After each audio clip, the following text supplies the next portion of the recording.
即马咱画面后壁看到这只大型的军舰，是澳洲要甲日本买上届上最上级的护卫舰。澳洲今仔日是宣布讲要甲日本买11只，这交易的金额是达到65亿的美金。澳洲国防部长就表示讲，这是日本甲澳洲上届大的国防产业协议，实际上也是日本有史以来上大的军备出口之一。日本是自二战了后就禁止武器出口，最近这10天才豆豆放令。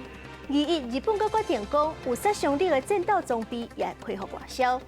头一批军售的国家，一个是菲律宾，是要卖因二手的护卫舰，会当应用伫咧南海甲中国对立。那另外一个是在波兰，波兰的国防企业是去年就甲日本签约，注目伫咧无人机的发展。若讲倒转来到咱台湾，咱敢也有机会会当用到日本的军备，也是学到日本的技术的。